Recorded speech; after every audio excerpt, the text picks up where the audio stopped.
Give me a sec. Let me just turn the light on. Basically, they just didn't renew my visa. Basically, that's pretty much the cut and dry of it.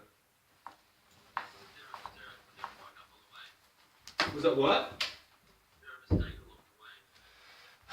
So I mean, I'm still kind of deciding if I like how much I want to share, but couple of things. It's three major things. So the visa I'm on.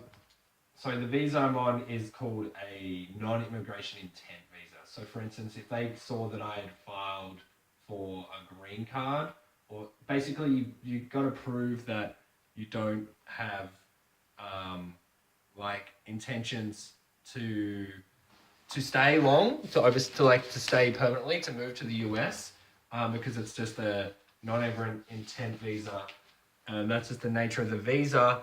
And I'm just trying to find the document they sent me. And so, one, like, and it's like the burden of proof is on the applicant. It's not like guilty until proven, innocent until proven guilty. It's like, if they're not convinced that I'm like, gonna leave, then they can just say, okay, no. So that's a factor. And, it's my third visa, so basically, that's officially why they denied me. So here we go. Where is it?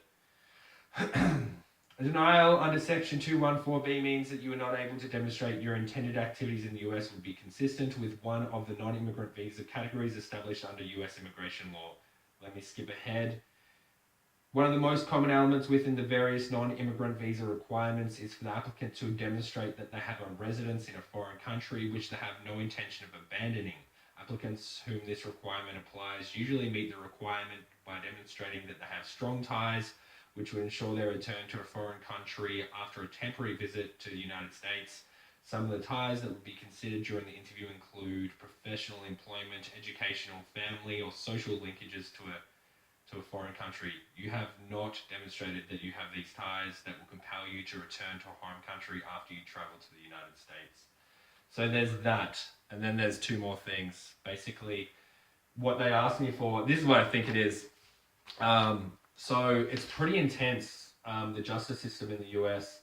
But basically, I got caught driving without a headlight, which isn't that not what I thought was a big deal. I don't know if I've told you this, but basically, yeah. So then I didn't pay the fine. After 30 days, they put a arrest warrant out, and then which is the main bad thing. And then they threw me into jail, and they wouldn't let me out until I paid it.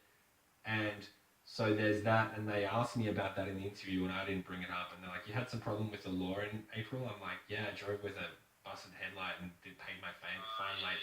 So yeah, so then they asked for a court disposition on it, and the court disposition says that I've done it, all that.